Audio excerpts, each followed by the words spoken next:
आपले आई वडील आजी आजोबा अजूनही या वयात भरपूर काम करतात आणि ते थकतही नाही। याचं कारण काय की त्यांच्या पूर्वीच्या जेवणात भरपूर चटण्यांचा समावेश होता। आता मी तेच इथे एक पौष्टिक चटणी करून दाखवणार आहे। त्यासाठी मी घेतले जवस, काळे तीळ, मिरच्या घेतल्या आहेत, उडदाची डाळ घेतली आहे, हरभरा डाळ घेतली आहे, थोडे शेंगदाणे घेतलेत आणि वाटीत खोबरं घेतलंय। आता हा कढीपत्ता धुवून कोरडा करून घेतलेला आहे मी एका बाजूला।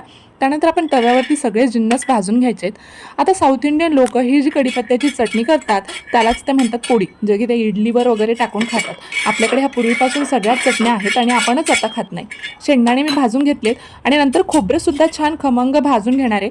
थोडंसं तेल टाकायचं आहे, छान खरपूस होईपर्यंत भाजून घ्यायचं आहे। खोबरं भाजून झालं की आपण त्याच तव्यावरती कढीपत्ता जो आपण साफ करून ठेवला होता तो सुद्धा भाजून घेणार आहे। आणि कढीपत्ता भाजून झाला की थोडंसं तेल टाकायचं आहे आणि नंतर ज्या डाळी आपण घेतल्यात त्या त्याच्यात खमंग भाजून घ्यायच्या आहेत। आधी मी हरभरा डाळ घेतली, नंतर उडदाची डाळ टाकली आणि हे छान तेलामध्ये खरपूस होईपर्यंत भाजून घेणार आहे।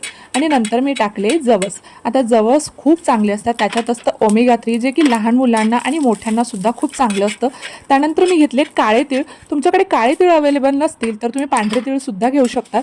तीळ कॅल्शियम भरपूर त्याच्यात असतं आणि हाडांसाठी हे चांगले असतात। नंतर मिरच्या घेतल्या, तर मिरच्या तुम्ही तुमच्या आवडीनुसार कमी जास्त करू शकतात। जे जिन्नस आपण बाजूला काढून ठेवले होते ते पुन्हा एकदा एकत्र करून छान व्यवस्थित भाजून घ्यायचे आणि हे सगळं मिश्रण मी बाजूला गार करायला ठेवून देणार आहे।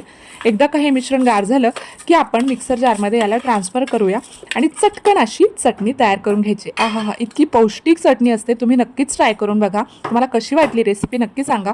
Thank you so much for watching, bye bye.